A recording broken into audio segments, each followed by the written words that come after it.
El ámbito de la salud y la nutrición no solamente fortalece al personal de salud, sino también fortalece a la capacidad que tienen los gobiernos, los estados y los servicios de salud en mejorar y proveer una mejor calidad de vida que se trasciende a las personas y luego a la sociedad en general. Por eso es un brazo importante del INCAP, este continuo programa de transferencias de capacidades y del programa académico que se elabora y que se reactiva y que se revitaliza año tras año. En ese sentido, pues no me queda más que agradecer nuevamente su presencia y esperamos que esta conferencia sea el inicio de un ciclo de muchas conferencias en el cual el INCAP propone para abordar los temas tan desafiantes en alimentación y nutrición. Así que de mi parte, muchas gracias y de esta forma, pues, damos por inaugurada este nuevo ciclo de los programas académicos y sobre todo con el nuevo programa de especialización en el abordaje nutricional interdisciplinario de las enfermedades no transmisibles en el adulto. Muchas gracias.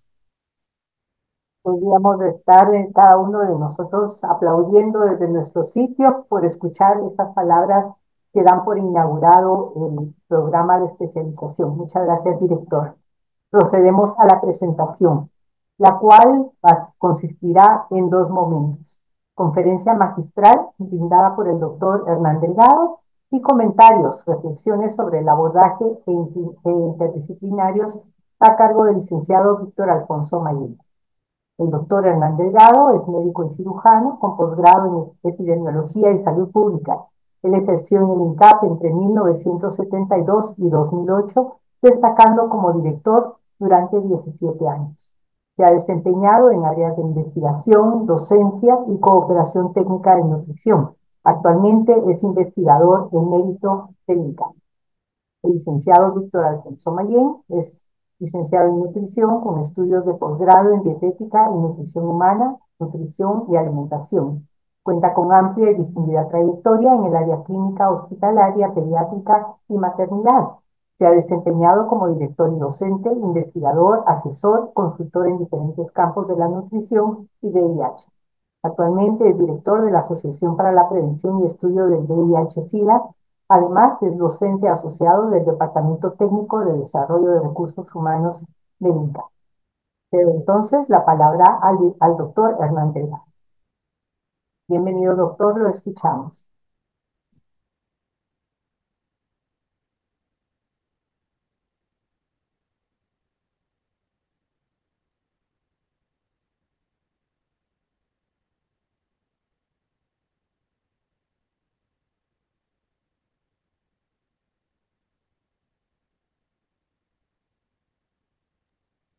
Doctor, Doctor Delgado, doctor Delgado, doctor Delgado.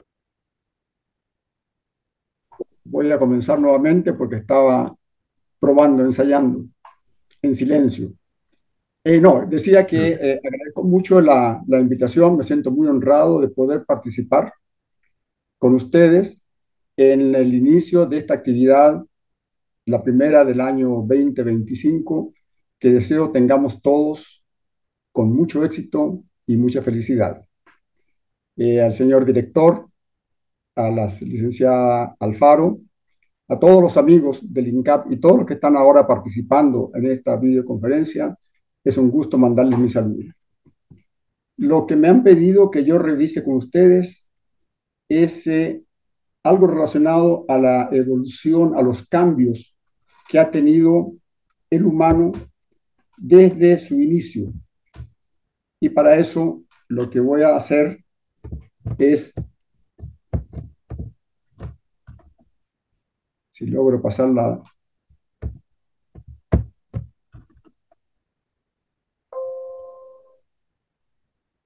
lo que voy a hacer es revisar un poco de la historia de la humanidad. El tema central es el humano y la nutrición del humano. Y en ese sentido, lo que me propongo es hacer un poco de historia de la humanidad, el tema de la alimentación y nutrición humana, las transiciones que ha tenido el humano en aspectos de nutrición y salud, investigaciones recientes y estrategias nacionales y globales. para resolver los problemas de nutrición.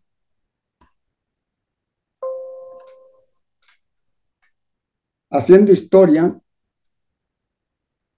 comenzamos con el famoso Big Bang, que es cuando hace 14 billones de años hay este evento físico que hace que el planeta, que el universo, comienza a tener planetas que se comienzan a ubicar en diferentes regiones y que fundamentalmente es una reacción física que tiene seguimiento químico y se habla de que más o menos hace 4.5 a 3.5 billones de años la Tierra ya está bien definida y ciertos organismos comienzan a aparecer, fundamentalmente los organismos unicelulares.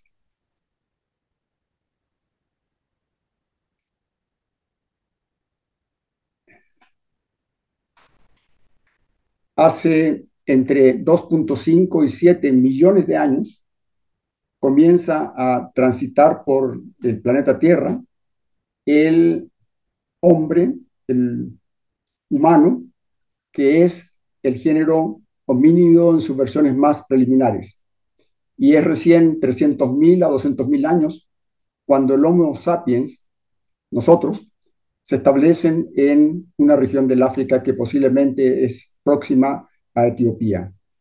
Es ahí donde comienza realmente la vida del ser humano en su versión más actual y después de una estadía relativamente larga en África, comienza a emigrar hacia los diferentes continentes.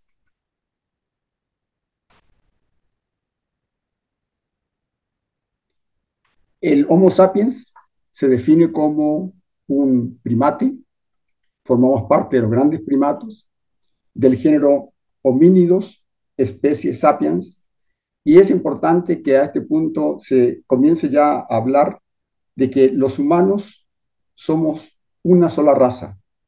Por muchos años se habló en el mundo que había raza blanca, raza negra, raza amarilla y raza indígena.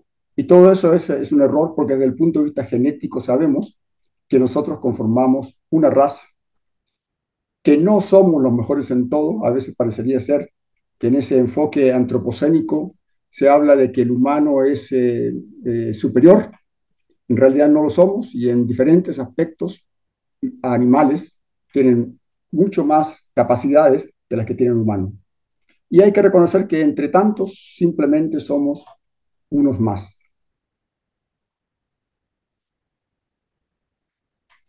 Las revoluciones que afectan al humano a lo largo de la historia son varias.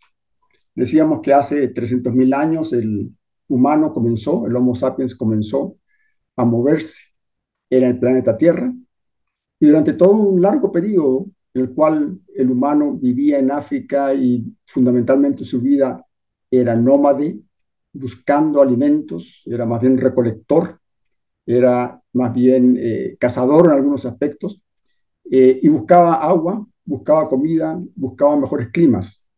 Y ese movimiento entonces se hacía en forma de tribus, y esas tribus se movían en diferentes regiones dentro de África.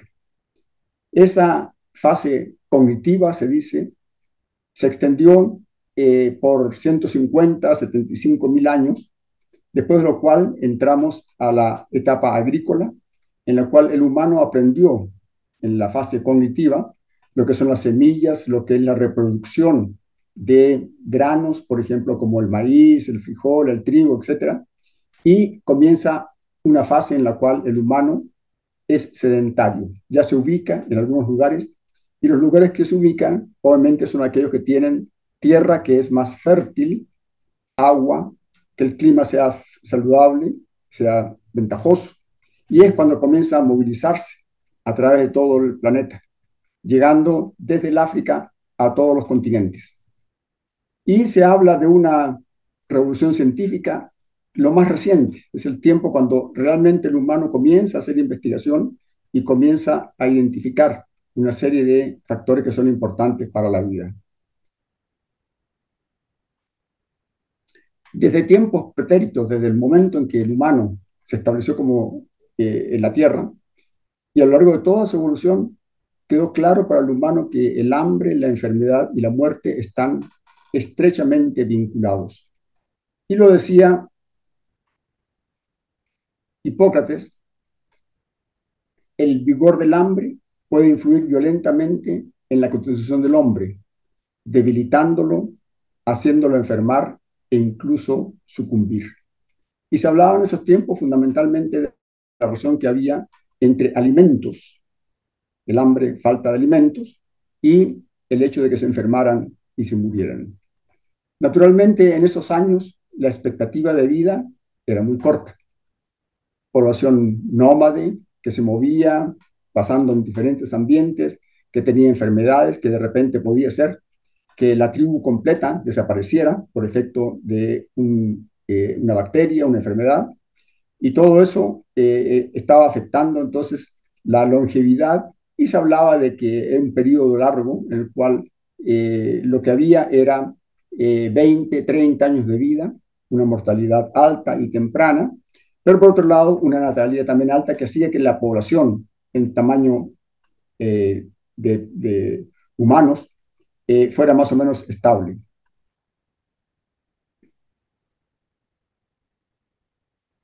La desnutrición, por otro lado, no la alimentación, sino que la desnutrición, se sabía que ocurría y que era un problema colectivo, que afectaba a la tribu completa. Y, por otro lado, había muy pocos estudios que se efectuaron con relación al tema de la nutrición. El tema más central era la alimentación. Y posiblemente no se hizo mucha investigación porque se encontraba que en ese tiempo eh, las soluciones no estaban al alcance de la población humana. De modo que no hubo realmente mucha contribución a la ciencia de la nutrición en sí.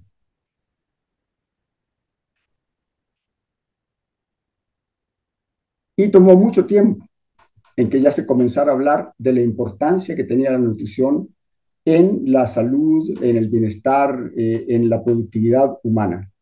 Y que la nutrición se relacionara entonces con la alimentación, con la salud, con aspectos socioeconómicos, culturales, educativos, con el medio ambiente. Y las investigaciones, como les decía, prácticamente no estaban al alcance de muchos, y es recién, en el año 1772, cuando se descubre un elemento que es fundamental en la nutrición, que es el nitrógeno. Y a partir de ese descubrimiento, en el año 1883, se habla de la proteína. Y la proteína fue planteada como el elemento fundamental, el elemento central para la nutrición humana. El resto no importaba, la proteína era lo que realmente debía que considerarse desde el punto de vista de la salud, de la nutrición, de la sobrevida. Y esto a pesar de que en los años 1700 ya se sabía del escorbuto, se sabía del raquitismo y se sabía del efecto que tenía algunos alimentos, como por ejemplo los cítricos, los vegetales y la leche, en relación a escorbuto y raquitismo. Y recién, el año 2002, es que las Naciones Unidas y la Organización Mundial de la Salud identifican un año, un día, para celebración del año de la nutrición. Y el Día Mundial de la Nutrición se celebra el 28 de mayo a nivel mundial.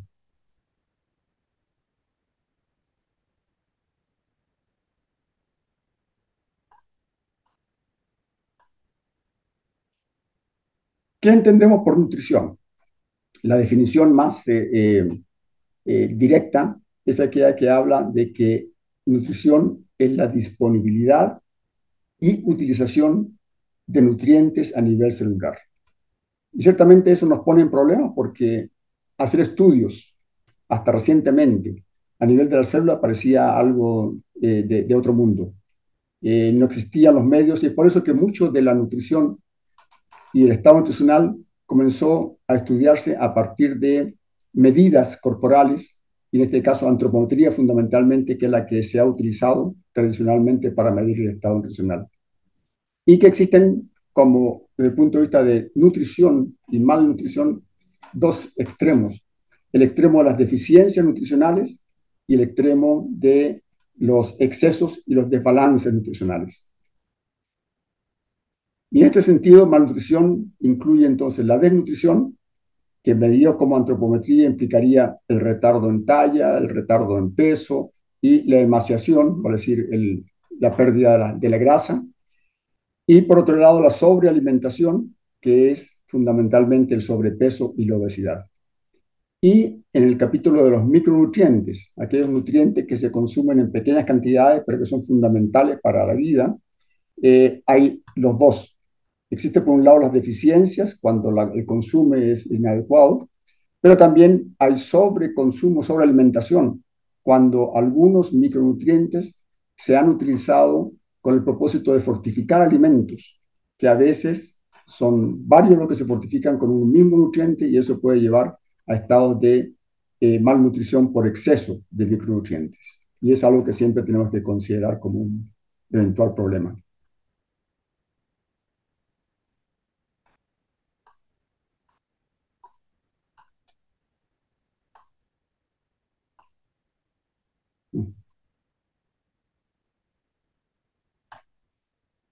El humano ha tenido a lo largo de su existencia una serie de cambios que llamamos acá transiciones. Transiciones que no implican mejor o peor, sino que implican que hay un proceso de cambio y los estadios que se habla de la transición nutricional son tres, fundamentalmente la pretransición, la transición y la post-transición. En el periodo de la pretransición, la alimentación fundamentalmente era de cereales, tubérculos, vegetales y frutas. Era, como les mencionaba, el periodo en el cual la población era nómade, se desplazaba por el África y después por el mundo, buscando qué comer, qué obtener. Y después lo que aprendió fue a cosechar fundamentalmente granos, de modo que por un largo periodo de la existencia del humano, la pretransición, lo que hubo fue consumo que era fundamentalmente derivado de los productos que estaban al alcance en cereales, vegetales, frutas. El periodo de la transición es cuando comienza ya a darse un cambio, porque el humano comienza a producir alimentos y a transformar los alimentos. Hay un procesamiento y ese procesamiento lleva a que haya alimentos que tengan exceso de azúcar, grasas y que se convierten en alimentos procesados y ultraprocesados. Esa sería la etapa de la transición, que es relativamente reciente. La tecnología alimentaria se desarrolló notablemente a partir del siglo pasado, de modo que estamos hablando de una pretransición muy prolongada, una transición que se inició en el siglo pasado, y la post-transición en el cual ya se establece a nivel prácticamente global el consumo de alto de azúcar, de grasas, de alimentos procesados y un bajo consumo en fibra. Por otro lado, ¿cómo esa alimentación afecta al estado nutricional? En el periodo de pretransición, el estado nutricional predominaban las deficiencias nutricionales y la desnutrición. Era fundamental un problema de carencia de nutrientes y de alimentos en general. En la fase de transición, que diríamos sería el siglo pasado, ya comienza a aparecer a nivel del mundo una dualidad en la que hay deficiencias, pero también hay excesos. Hay desnutrición proteínico-energética, por ejemplo, pero también hay obesidad. Y en el periodo post-transición, que sería lo más actual, ya hay un predominio de obesidad, de hiperlipidemia, de enfermedades crónicas e incluso enfermedades mentales asociadas a la mala alimentación.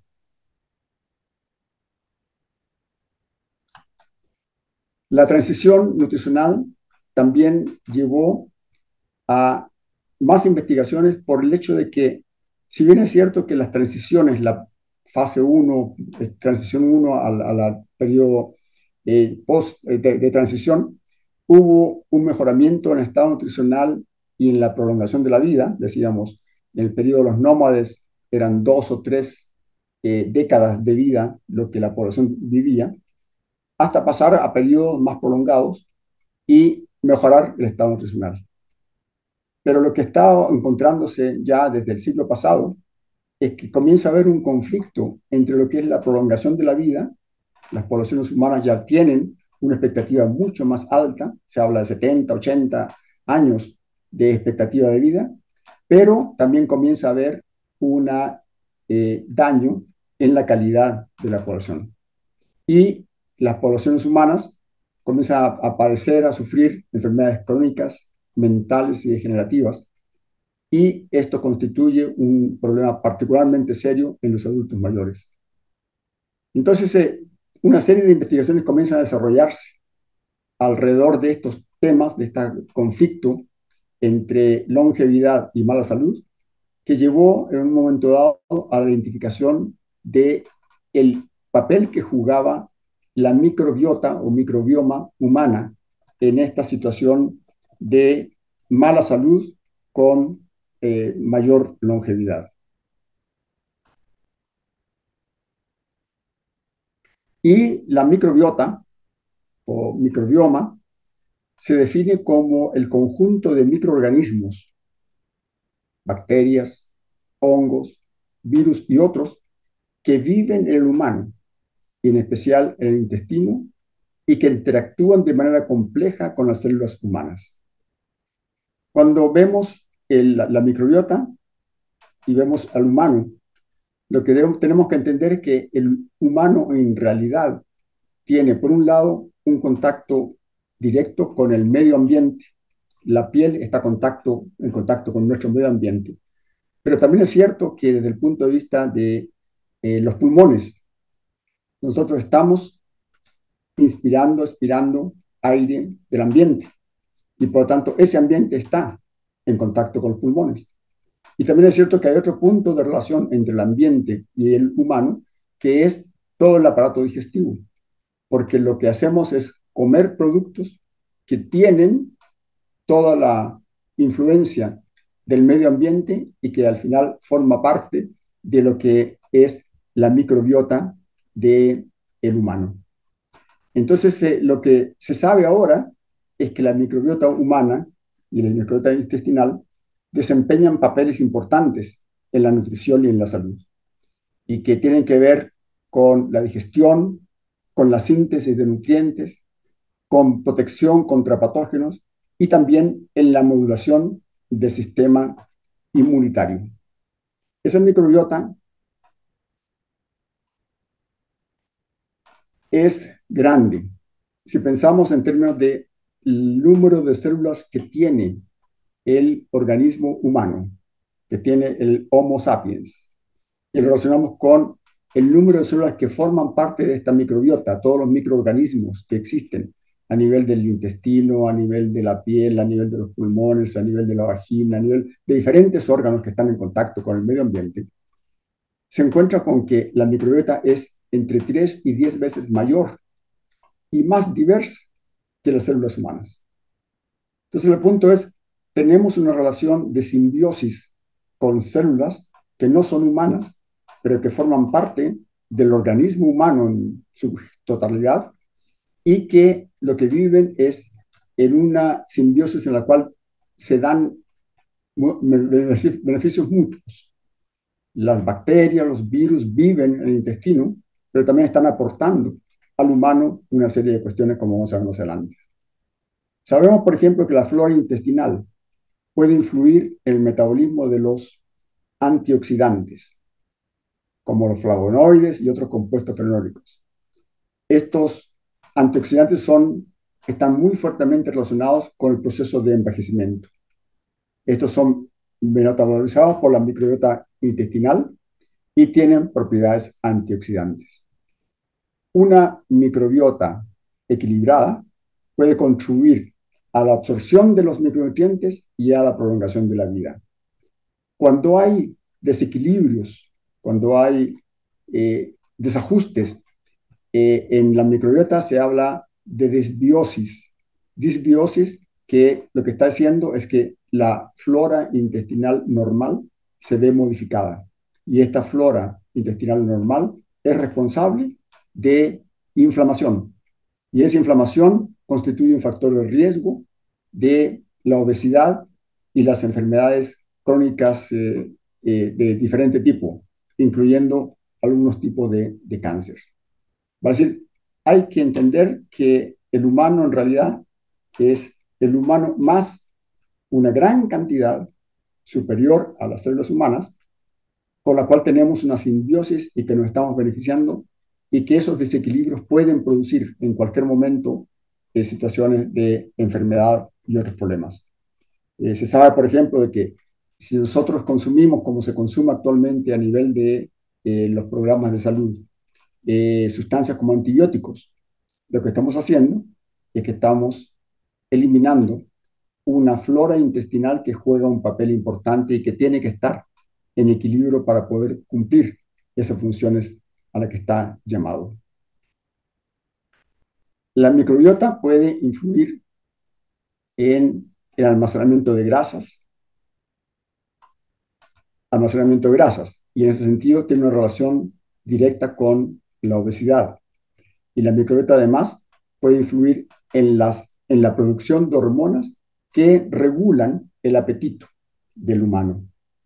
También la microbiota puede afectar la resistencia a la insulina, y se sabe que los pacientes, las personas que tienen diabetes tipo 2, suelen tener una microbiota menos diversa. De modo que ahí vemos una relación en la que, por un lado, la microbiota tiene una asociación con el tema de la obesidad, pero también en relación con la diabetes tipo 2. También la microbiota puede influir en la regulación de la presión arterial. Y recientemente estaba revisando, la semana pasada, salió un artículo en la revista Nature que está vinculado a Science, que hablaba de que ya están llegando a identificar cómo el colesterol, y sobre todo el colesterol de baja densidad, eh, de pequeños corpúsculos en baja densidad, está siendo afectado por la microbiota para su absorción y utilización. De modo que habría entonces otro vínculo con la presión arterial el, eh, a través de el colesterol. También ya hay diferentes estudios que se están haciendo para ver cómo los probióticos, prebióticos y trasplantes de microbiota intestinal sirven para controlar enfermedades. Probióticos son la inyección, digamos, la ingesta de eh, células de microbios que pueden ayudar al tránsito intestinal, que pueden ayudar a algunas afecciones crónicas.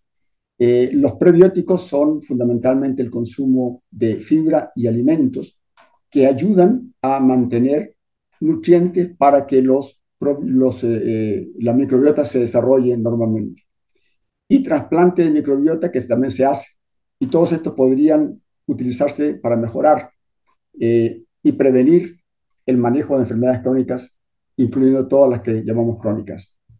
Se sabe que hay metabolitos que son producidos por la microbiota que tienen propiedades anticancerígenas.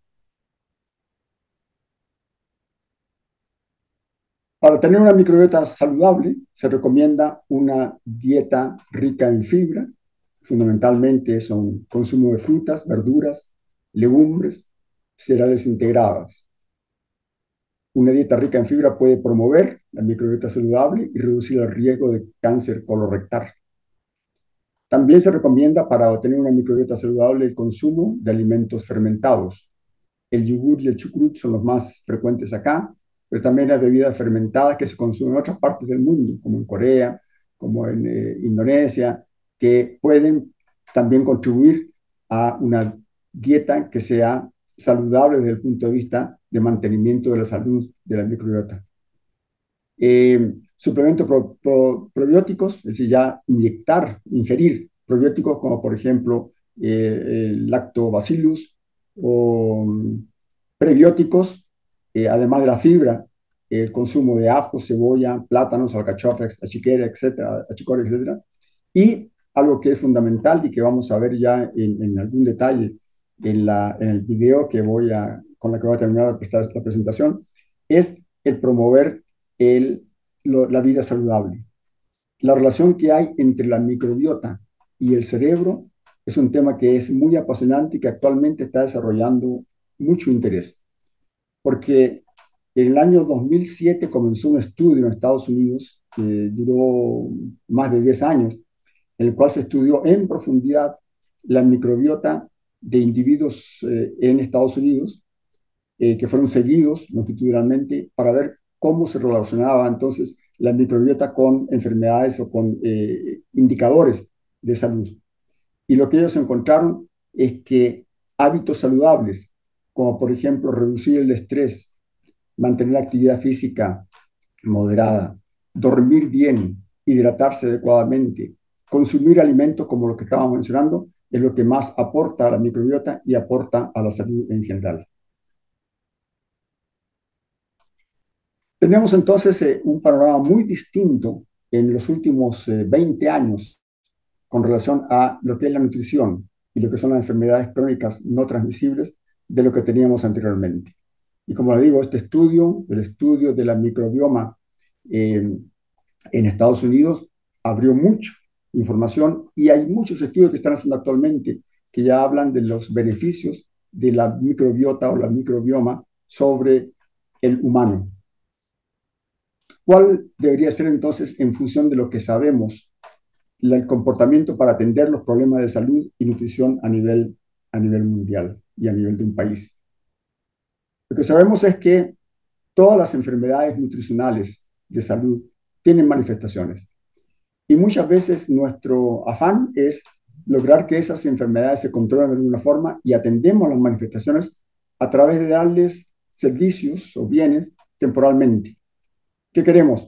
Queremos que baje la cantidad de desnutridos agudos, que baje la magnitud de la desnutrición crónica, pero eso no es muy sostenible, porque si no se cambian los factores estructurales responsables de la calidad de vida de la población, esto no va a tener éxito. Podríamos mejorar las acciones a través de la focalización, hacer tratamientos efectivos y continuos, pero en realidad muchas veces nos quedamos únicamente en el periodo inicial, que es reconocer que hay un problema que tiene manifestaciones. La siguiente nivel sería movernos a las causas subyacentes. Y las causas subyacentes ya implican programas integrados. Estos programas integrados tienen más sostenibilidad mediana, pero siempre se pueden mejorar los programas a través de integralidad, universalidad y continuidad. Pero de nuevo, todavía no hemos llegado al realmente el punto de atender a las causas subyacentes, que es a las causas básicas, que es realmente el poder empoderar a la sociedad y lograr que haya entonces información, que haya recursos que permitan salir de los problemas de una forma más bien preventiva, no tanto asistencial. Y esto nos lleva entonces a que hay que implementar programas que garanticen un Estado de Derecho. Es un derecho humano el tener una óptima nutrición. Es importante que haya un empoderamiento de la sociedad, que el crecimiento en varios aspectos, incluyendo lo económico, sea con equidad y que se promueva el desarrollo sostenible. Esto tiene alta sostenibilidad y hay una serie de medidas que se pueden hacer para lograr que efectivamente haya los beneficios de programas más integrados para resolver los problemas que afectan a la sociedad. Entonces creemos que sí, que por un lado lo que tenemos es una nueva información que nos muestra que el humano no solo tiene que pensar en las células humanas, que son la minoría dentro del cuerpo humano, sino que también tiene que pensar en toda esta relación simbiótica con la que está viviendo y que implica la salud de la flora intestinal, por ejemplo. Pero también tiene que entender que el humano está en un mundo en el cual hay otras especies, hay otras razas, hay otros productos.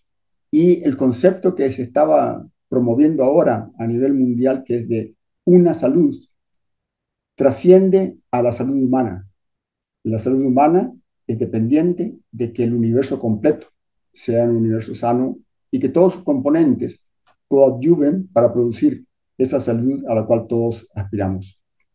Y por lo tanto, eso también incluye el garantizar que la microbiota es una microbiota saludable.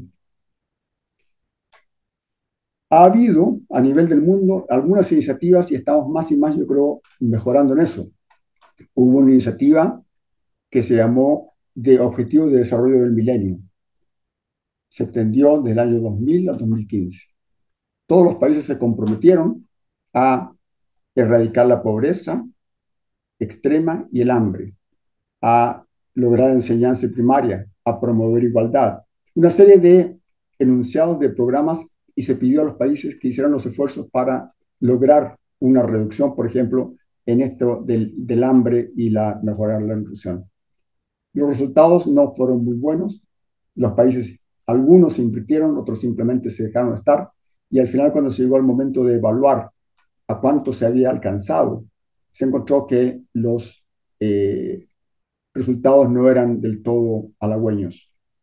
Entonces se habló de otras iniciativas.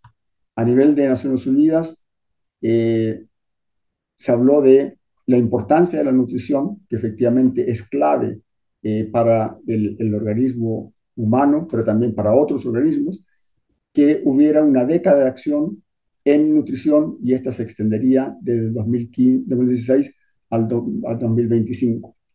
Lamentablemente, este periodo, esta década de acción de Naciones Unidas en nutrición, tuvo el inconveniente que fueron 4 años de la epidemia, la pandemia COVID, y naturalmente eso disminuyó las posibilidades de tener éxito.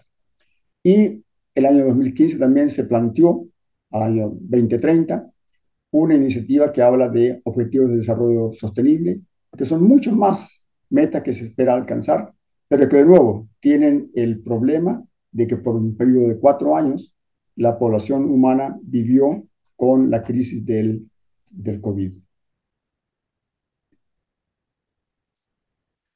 Y para que vean ustedes la relación que hay que considerar, que no es solo la nutrición desde el punto de vista de medir indicadores como antropometría o medir la salud de la microflora, sino que también tiene que ver mucho el cambio que ha habido a nivel de la sociedad. Que ustedes tienen cómo el año 1974 se reunía la población, había grupos de personas cantando, tocando guitarra, había juegos, había más plática, frente a lo que está pasando en el año 24, el año 2024, que somos mucho más aislados. Aquí vemos una serie de personas que no es infrecuente encontrar en los lugares, en los comedores, en los restaurantes, que están pegados a un celular y viviendo prácticamente la vida de una forma muy personal sin pensar en el vecino. Y en este caso podemos decir, el amor se vincula a la comida y la soledad con el hambre, viendo el hambre en su contexto más amplio. Esto es lo que tenía para ustedes para compartir, pero justamente cuando estaba preparando esto, llegó a mí un video que voy a poner a continuación. Voy a pedir el apoyo de los organizadores para ver un video que habla justamente del problema de nuestra formación con relación a entender todo lo que se está planteando, pero que eventualmente va a ser mucho de lo que el mundo tiene que tomar conciencia de que quizás estamos haciendo las cosas un poco mal.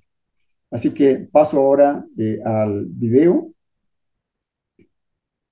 ¿Tú sabes cuántas horas recibimos los médicos de entrenamiento en suplementos en los 7 años de medicina? 0.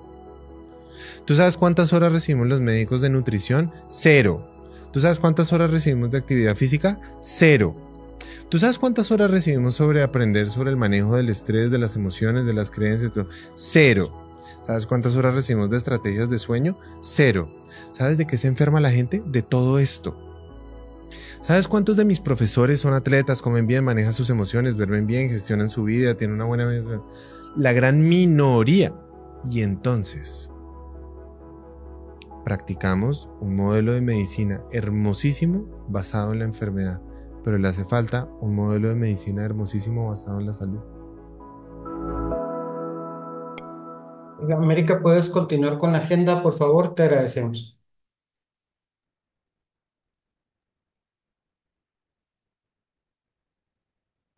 Listo. Gracias, doctor Delgado, por su presentación. Nos dejó con mucho material para poder reflexionar. Escuchamos a continuación los comentarios del licenciado Víctor Alfonso Mayín.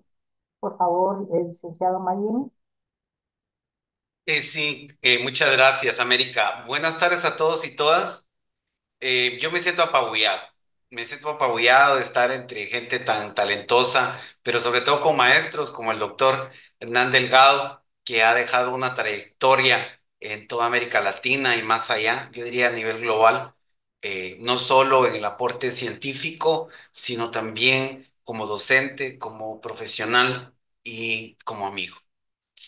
Hay mucho que comentar, ¿verdad? Pero veo que también el tema de por sí es muy complejo, hay mucho de qué hablar y tan poco tiempo para desarrollar tantas ideas. Yo me he permitido hacer algunas anotaciones respecto a la connotación que él le dio a su exposición desde el inicio, comenzando con el origen de la vida misma en el planeta. Y esto me lleva a una reflexión acerca de la eterna y continuada evolución del ser humano y su entorno, que representa grandes avances. Indudablemente hemos evolucionado, sobre todo en los últimos siglos, lo que no hicimos en los siglos pasados.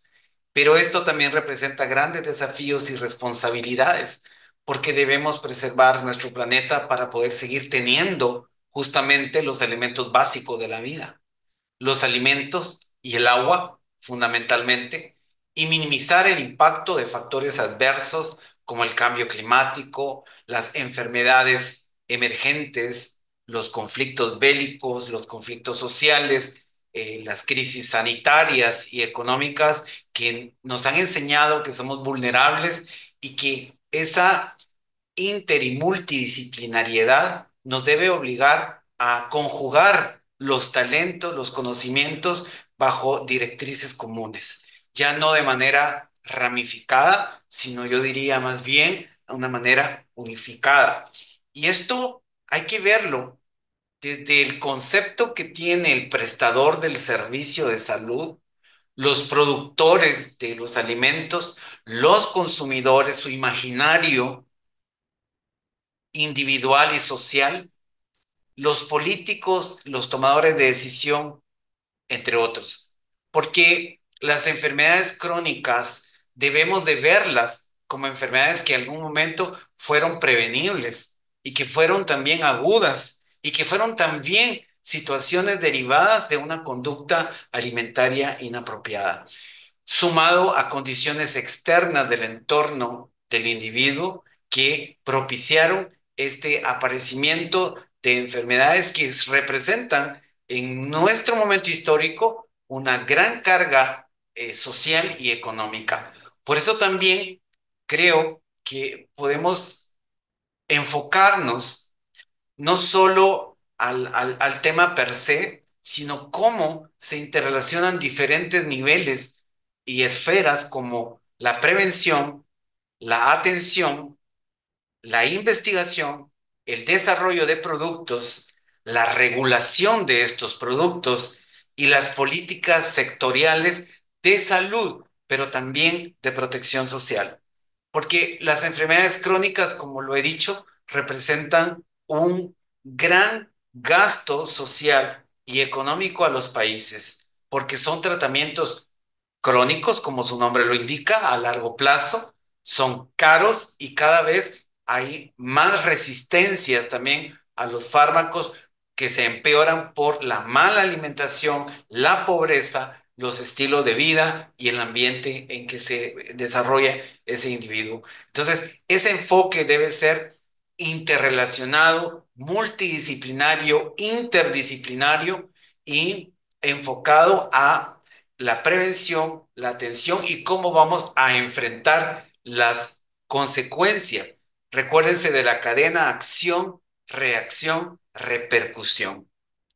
Por otro lado, reflexioné durante la presentación del doctor que es necesario revisitar conceptos antiguos y clásicos. Lo nuevo nos ayuda a ubicarnos justamente en lo más reciente que se ha descubierto de algún tema, alguna tecnología desarrollada, alguna nueva interpretación de datos con los que se cuentan. Pero cuando avanzamos, no debemos de olvidar lo que ya hemos conquistado. Y aquí yo personalmente defiendo mucho el concepto de revisitar estos conceptos, como la biología del hambre, por ejemplo. Debemos entender qué se hizo en la década más oscura del siglo pasado, que fue la Segunda Guerra Mundial, cómo manipularon todos los presos políticos y luego cómo esto, ya un poco más controlado, se hizo con el experimento de Minnesota para observar qué consecuencias bioquímicas, fisiológicas, neuroendocrinas estaba ocasionando el hambre. Pero también cuando pensamos en exceso, ¿verdad? En el otro extremo, hay una vieja teoría que a mí me inquieta, no deja de inquietarme, que es la teoría del gen ahorrador, que justamente nos dice que estuvimos ahorrando tanta energía por la escasez de alimentos. El doctor lo presentaba cuando hacía el esquema de la fase de recolección, cuando éramos recolectores, luego agricultores y avanzamos en ese camino de la evolución, cómo nuestra mapa genético se adaptó a esa carestía y por lo tanto ahora que hay relativa abundancia de alimentos y sobre todo alimentos de mala calidad, se observan fenómenos más comunes y a corta edad de obesidad y de condiciones derivadas de la obesidad.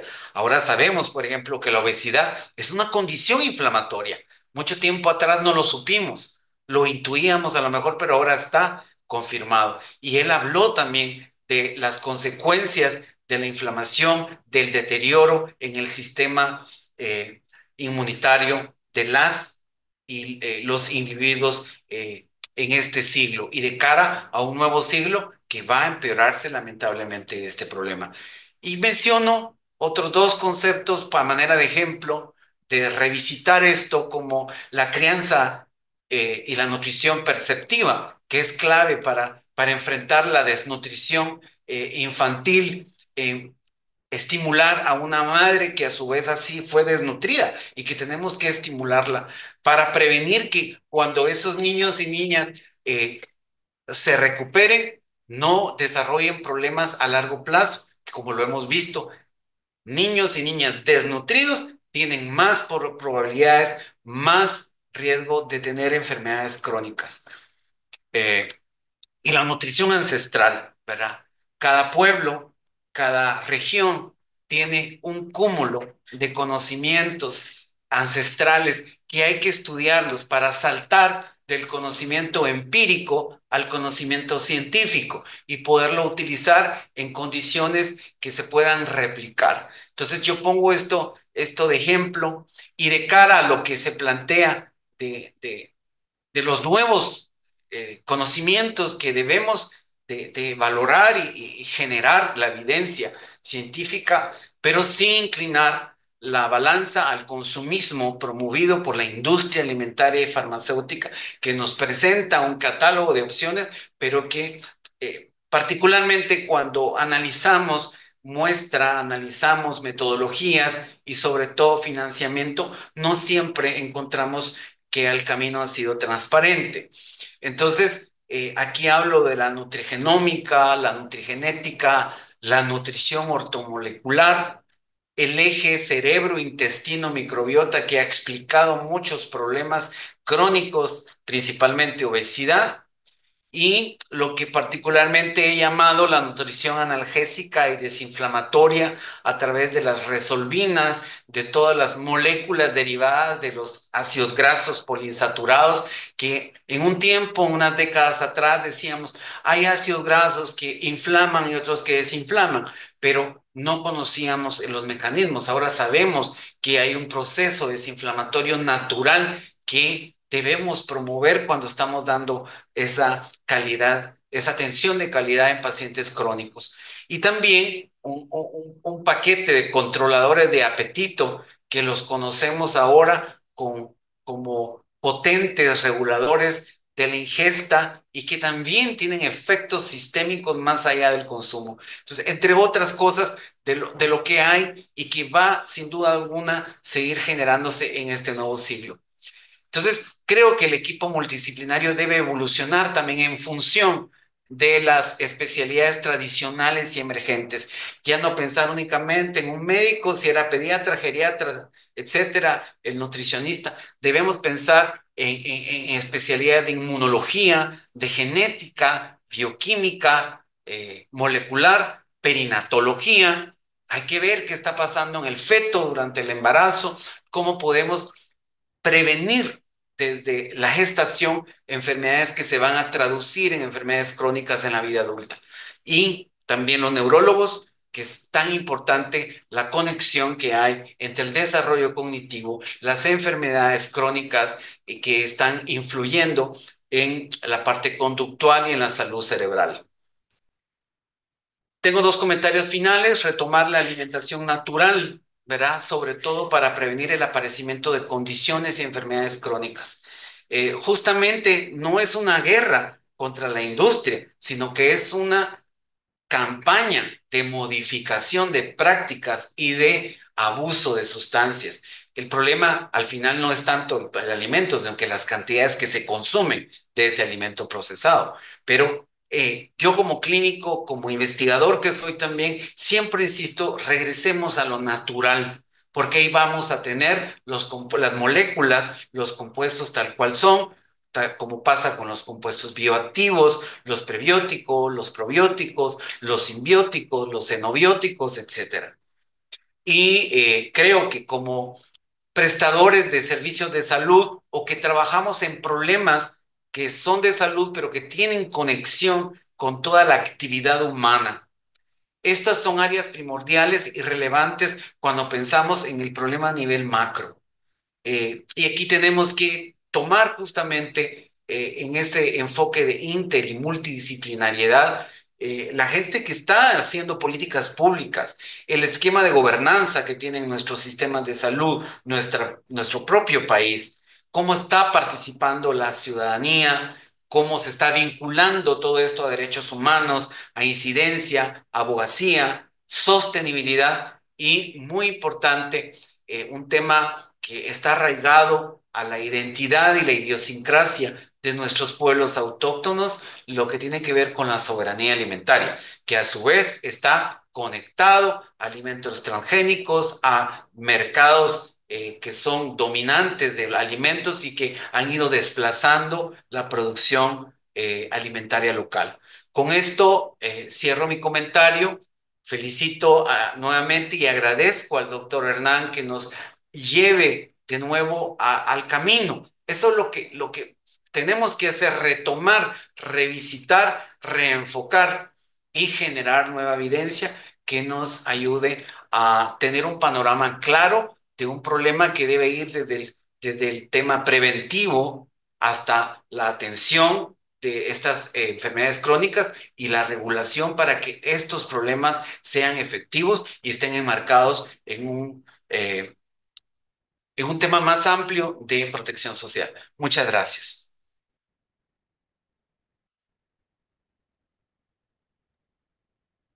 Muchas gracias, licenciado Mayén, por sus comentarios y reflexiones.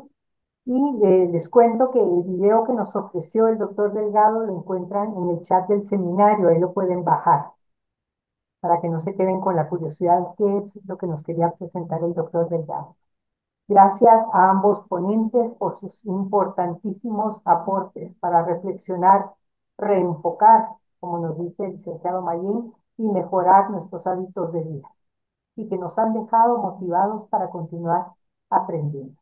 Y es para continuar aprendiendo que invitamos a los participantes a consultar el catálogo educativo del INCAP 2025, escaneando el QR que se encuentra en la pantalla, la tienen ahí en la imagen en este momento, y a seguirnos en redes sociales, Facebook, Instagram, X y LinkedIn del INCAP, en donde constantemente estamos presentando cuáles son los cursos, los programas, qué hay de nuevo para aprender, y que consulten ustedes en el momento que lo deseen, soliciten información, que con mucho gusto estamos para podérsela brindar.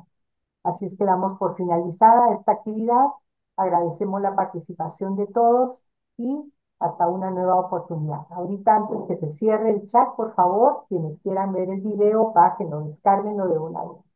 Un abrazo a todos, un fraternal abrazo para las personas que nos aceptaron la invitación, que nos escucharon desde diferentes partes del mundo, hay de Centroamérica y de diferentes partes a nivel mundial. Así es que muchas gracias a todos, un abrazo fraternal desde el INCAP, desde la sede en Guatemala, y nos vemos en una próxima oportunidad.